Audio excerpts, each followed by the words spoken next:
What's up, y'all? It's Dr. Paul with Liberty Hill Comics, where I share my passion and over 40 years of experience comic book collecting, investing, and conservation with you.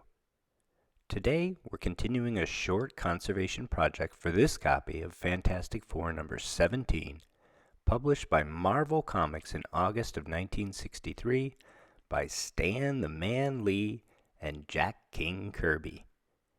It's 60 years old now and needs a little bit of our help making sure it survives the next 60 years, so we're going to perform a conservation with a very light touch.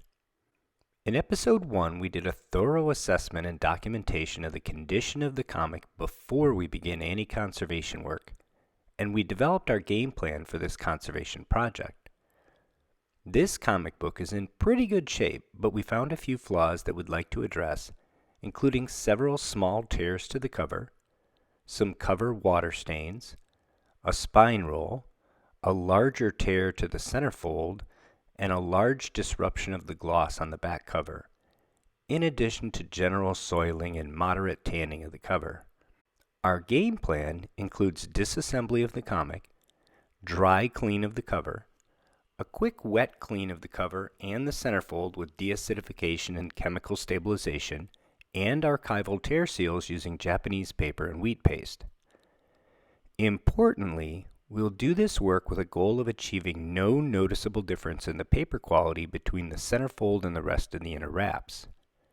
Then, we'll treat the loss of gloss on the back cover, reassemble this comic book, refold it, removing the spine roll while we're at it, and give it a final press. This project will be complete when we document the final results. In episode 2, we remove the staples, taking care to preserve the orientation and location of each, and disassembled the comic book. We always store the interior pages in Mylar while we are working on the cover, and vice versa. We completed the dry cleaning of the cover, obverse and reverse, most of which was done off camera. At that point, our cover and centerfold were prepared for wet cleaning, deacidification, and paper mending operations. In episode 3, we performed the wet cleaning and deacidification of the centerfold using my express method for wet cleaning on the hobby mat, after which we performed the archival tear seal with Japanese paper and methyl cellulose on the 1-inch rip in the centerfold wrap and began the drying and cold press operations. If you want to watch any of those episodes before watching this one, just follow the link to the playlist for this project. Today, we are going to trim the excess tengujo paper from the cover and centerfold and see what we can do about restoring the gloss to the large area on the back cover that was looking dull prior to our wet cleaning. But before we get to our main topic, I want to thank everyone for helping us achieve our goal of 1,000 subscribers. That triggered our giveaway of this copy of Star Wars No. 1 in CGC 7.5 with white pages.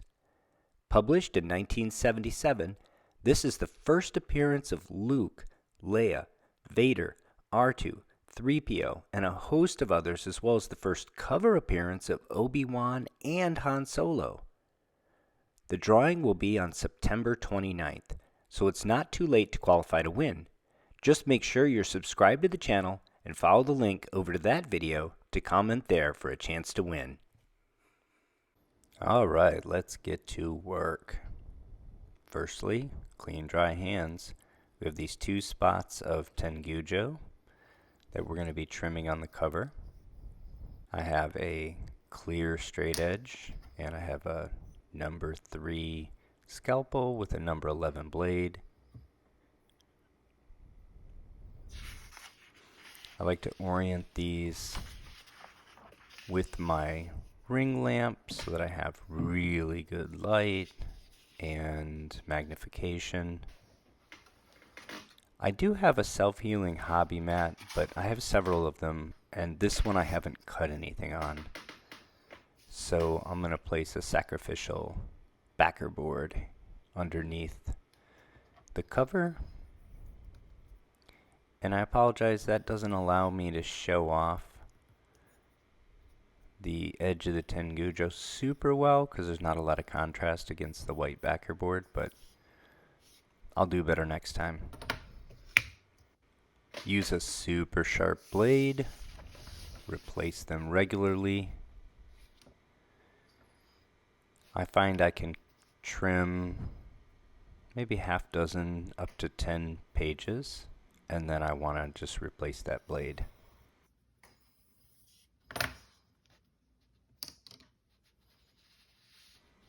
That's it for the cover. Here's the repair on the centerfold.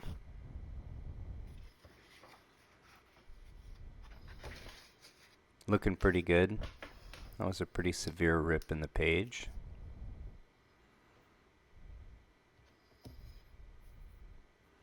Using a clear straight edge is critical so that you can really see the edge of the paper.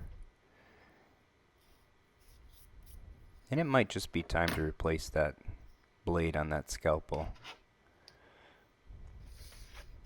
Right, so we only had the 2 pages that we wet cleaned that we did the archival tear seal repairs on. So those are the only 2 we had to trim. Pretty happy with the cover. It's looking good. It's been whitened. We still have some evidence of that blotch on the back cover, but it's been improved. What I'm going to do first is I'm just going to take a dry cotton round and I'm going to check it regularly. This is a very light touch. And I'm just going to see if I can buff out some of that residue and restore some of that gloss. Check the cotton round, make sure you're not lifting ink. I picked it up actually to look at it in better incident light so I could see, and I saw quite a bit of improvement, but I think we can do better, so I'm just going to put a little bit of distilled water on a cotton round. And I'm going to very gently drag it across that area that had the loss in gloss, and I'm going to regularly check it. I do not want to be lifting ink with this operation. You saw just by the way that the cotton round was pulled out of my hand that I'm holding it and I'm dragging it very gently. I can't emphasize enough how gentle this operation is.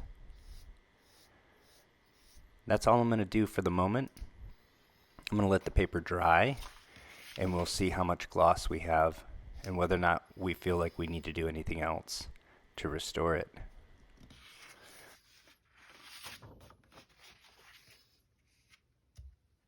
Right now I'm just going to reassemble all the pages. Here's the bulk of the book. There's page 1, beautiful Jack Kirby splash or 2/3 splash. And that's the correct orientation in the cover. Here's our centerfold. And remember that this centerfold was wet cleaned and deacidified, and the rest of the inner wraps were not. One of the reasons I used my quick wet clean on the hobby mat is that I had a goal of there being no noticeable color difference between the centerfold and the rest of the inner wraps.